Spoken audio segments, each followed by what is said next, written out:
Est-ce que tu es le genre de chum ou de blonde qui arrête de faire des efforts aussitôt qu'il est en couple? Si c'est le cas, ça pourrait coûter très cher à ton projet de formation en ligne. Je m'appelle Oli Cheleo, c'est notre partenaire Marc Gervais, qui est auteur-conférencier, qui me fait réaliser dernièrement l'importance non seulement de closer un deal, mais de continuellement le recloser encore et encore. La façon dont c'est arrivé, c'était assez drôle parce que depuis qu'on travaille avec lui, à chaque semaine, il nous envoie des photos de lui sur stage avec des salcombes quand il donne ses conférences. Il nous envoie des témoignages, des screenshots de témoignages qu'il a reçus sur Facebook. Il nous envoie des mots pour nous dire merci d'être là, merci à votre équipe, je suis tellement content que vous soyez là. Puis je me disais, je trouve ça drôle parce que c'est sûr que c'est gentil, ça me fait plaisir. Je me demandais, tu sais, pourquoi essayer de continuer de nous convaincre, si on veut, de travailler avec lui alors qu'on travaille déjà sur son projet, on travaille déjà avec lui, on est déjà en train de faire son lancement. Qu'est-ce que ça peut bien lui apporter de plus de continuer de nous convaincre, si on veut, de travailler avec lui, puis que c'est un bon partenaire, puis que c'est un bon projet, puis que les gens aiment ce qu'il fait.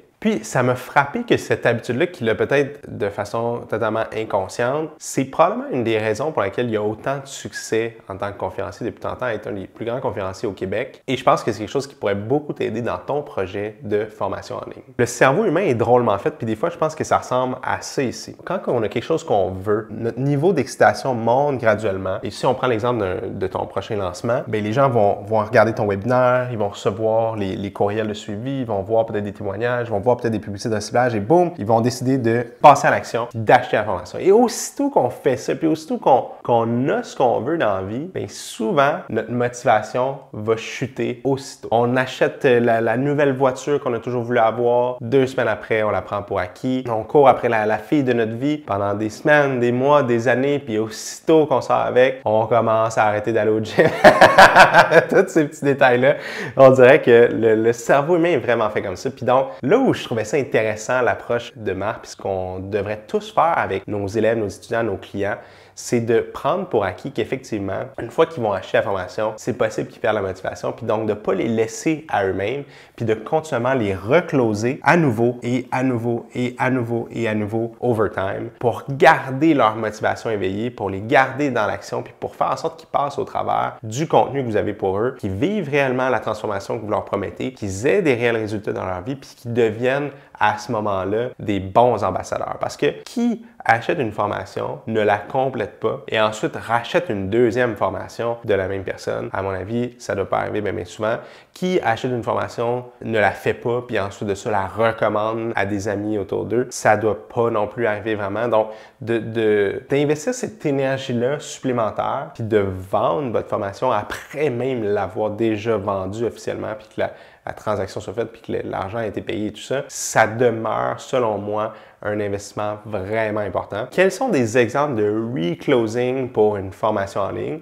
Bien, ça peut être tout simplement de rappeler aux gens, une fois même qu'ils ont acheté, pourquoi est-ce qu'ils ont embarqué dans ce cheminement-là? C'est quoi les aspirations qu'ils avaient qui les ont motivés à acheter la formation? Que le fait de l'avoir acheté la formation, ça leur donne pas ces résultats-là. Il faut la suivre plutôt, puis mettre ça en application, puis en action pour vivre les changements. Puis des fois, notre cerveau oublie cette portion-là.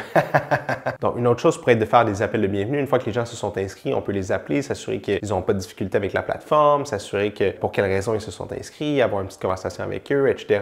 Ça peut être des suivis par courriel ou par texto de accountability qu'on parle, donc de faire un suivi. Est-ce que vous avez bien complété le module 2? Est-ce que vous avez des questions par rapport au module 2? Les appels de Q&A peuvent être aussi des bons moments pour rappeler aux gens le pourquoi qu'ils sont là, puis leur redonner cette petite dose-là de motivation, puis les garder engagés tout au long du processus pour être certain qu'ils se rendent à la fin de tout ça, ou du moins pour augmenter leurs chances. Puis ça, bien, il y a un certain pouvoir qui est évidemment dans leur responsabilité à eux, puis dont on peut rien faire, mais il y a aussi un certain pouvoir qui est dans notre cours à nous en tant que formateur ou pédagogue pour s'assurer que les gens passent à travers le contenu qu'on a pour eux. Parce que c'est évident qu'il y a certaines choses qu'on ne peut pas contrôler, puis les gens qui achètent vos formations sont des adultes, puis c'est à eux, après ça, de trouver le temps, puis l'énergie, puis la motivation de le faire. Mais on a quand même une certaine influence dans ce processus-là en tant que formateur ou pédagogue pour encourager les gens, les accompagner accompagner pas à pas, les garder motivés surtout, puis leur rappeler pourquoi ils sont là sur ce chemin-là et pourquoi ils ont décidé de s'embarquer là-dedans et